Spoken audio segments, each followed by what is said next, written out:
Jean-Marie, bonsoir. Christophe, salut. C'est ma dernière interview du plateau. Et je finis en beauté avec Jean-Marie pour faire une synthèse sur une table ronde qui vient de se tenir. Pédagogie en tout lieu et mobilité. Ah. Ça, c'était assez cool. Pédagogie en tout lieu. Oh putain, j'ai eu des exemples. Tout à l'heure, Fatan m'a parlé de petits serveurs web dans des camions pour les BTS, de permis de conduire, chauffeur routier. Enfin, bon, bref. Ouais, on n'était pas là, on n'était pas dans le hacking de matériel.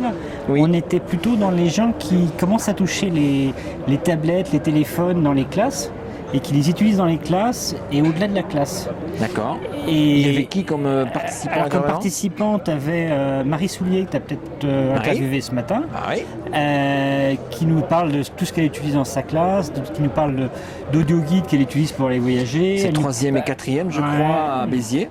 Elle nous parle de parcours qu'elle crée dans la ville avec des QR codes. Donc elle fait vraiment plein de choses et elle emmène ses élèves au-delà des murs. Donc on casse les murs de la classe, donc là on est dans le vrai. Il y avait Elodie Morel, que tu as aussi peut-être interviewé. Peut-être, je sais plus. T'en as fait trop. Qui elle nous a parlé d'une balade dans un musée où elle a proposé plein d'activités différentes. Je l'ai vu à l'Explore Camp, mais elle n'est pas venue sur le plateau. Aux élèves, elle était à l'Explore Camp aussi. Ouais. Donc elle a pris un truc très très minimaliste. Elle a utilisé les téléphones des gamins et puis ils se sont pris en photo, ils ont pris de la musique, ils ont pris des trucs dans le musée pour donner un sens à leur visite dans le musée. Donc il y a aussi cette donnée du sens, il y a aussi cette autonomie. Il y avait notre incontournable Martial Pinkowski qui travaille aussi sur cette autonomie, cette pédagogie différenciée dans sa classe de PS dans son collège. Et puis il y avait David Arderiou, qui est aussi dans un collège du Sud, qui lui a des tablettes et qui les donne et qui fait que les élèves vont travailler avec aussi à la maison. Donc là on part à la maison avec, on crée des espaces différents où il n'y a plus de bureau pour le prof, enfin il y a des choses il y a des choses qui bougent. Et puis Max Bernon sur le côté conduite de projet du point de vue du ministère. Voilà pour mon ministère. Et donc quand les discussions, elles ont porté sur quoi? Alors après, moi ce qui m'intéressait, c'était effectivement ce cassage et ce changement de pédagogie, cette différenciation de pédagogie pour les profs, et puis qu'est-ce que ça changeait dans leur posture. Donc là, on a bien parlé de toutes ces notions de pédagogie active, pédagogie différenciée, mais ce qui est ressorti très très fort et qui m'a paru super intéressant aujourd'hui, c'est qu'ils nous ont parlé de comment ils accompagnaient les collègues. C'est-à-dire qu'est-ce qui se passait avec les autres profs pour que les autres profs s'y mettent aussi.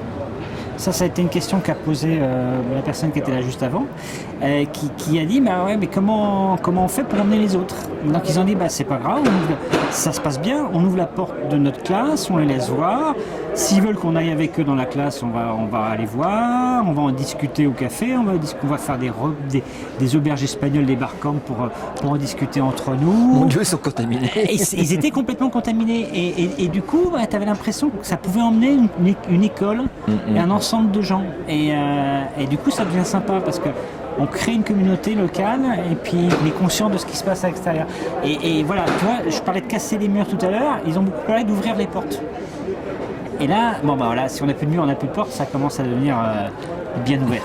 D'accord. Et les tendances pédago aussi, non? Ça n'a pas été discuté, pas abordé? Je te dis, on a cité des mots, mais on n'a pas parlé plus de ça. On a parlé pas mal d'ESP. On s'est dit que c'est pas forcément les gens de l'ESP qui seraient, les jeunes qui arriveraient de l'ESP qui seraient forcément moteurs là-dessus après. Donc là, il y a eu un constat qui n'était pas encore très positif, mais on se dit que ça a bougé un jour, quoi. Peut-être. Et puis alors les trucs, il y a plein de choses qui deviennent possibles. Et puis ce qu'a soulevé Max Bernon qui est intéressant aussi, c'est qu'en fait, il y a des trucs qui deviennent possibles, qui deviennent sympas, mais on met aussi en évidence des problèmes qu'on avait déjà avant, qui deviennent peut-être plus prégnants quand on travaille avec du numérique, donc avec des outils qui sont transverses, des compétences qui sont transverses. C'est typiquement, il parlait de la notion de nomadisme. Alors il voyait le nomadisme sur deux sujets. Le premier qui est, j'ai le droit d'utiliser mon téléphone le lundi, mais pas le mardi. on se met à tablette le lundi, pas le mardi, parce que les profs font pas tous pareil.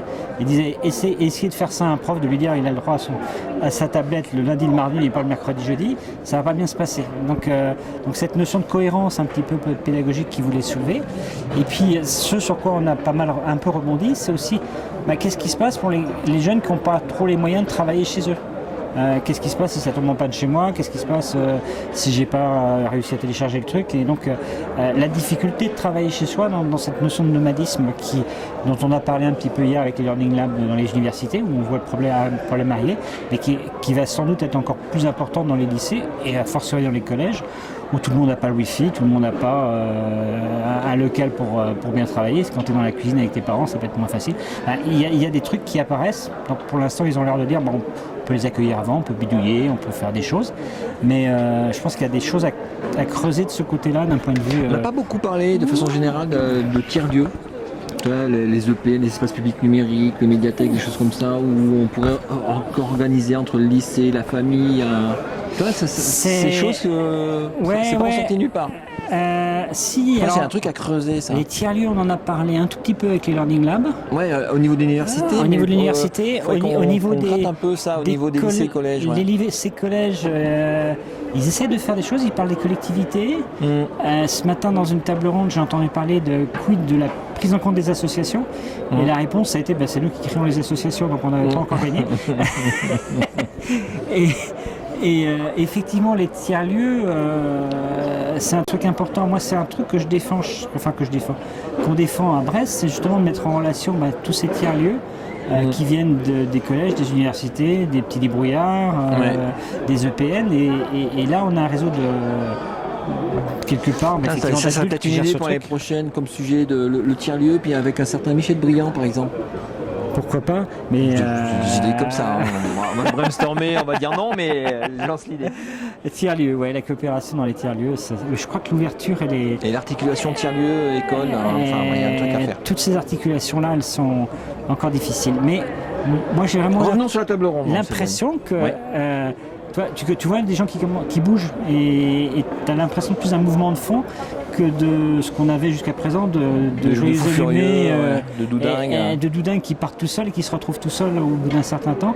Là tu as plus une notion d'emmener des gens, en parler de la tweeter aussi. Et là, actuellement, on crée des collectifs.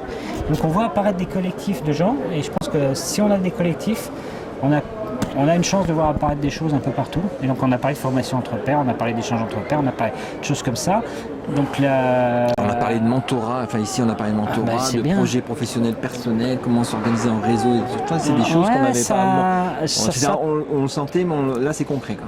Là c'est concret, ça commence à prendre. Donc ça pour moi c'est ce que j'ai vu aujourd'hui à Ludovia. Et cool. La conclusion de ta table ronde, parce qu'on parle de table ronde. Écoute, la conclusion, c'était effectivement cette ouverture de porte et ce travail en confiance, en échange. Plus de porte, plus de mur. Plus de porte, plus de mur. Échange, confiance, au moins entre les profs et avec les élèves, et autonomie pour les élèves. Pas mal quand même. Ouais, pas mal. Merci Jean-Marie. Avec plaisir. À l'année prochaine. Avant même. Ah ouais. Bon, on va trouver. Bon, on va trouver un truc. Ça marche. Allez, à la prochaine. Ciao. Ciao.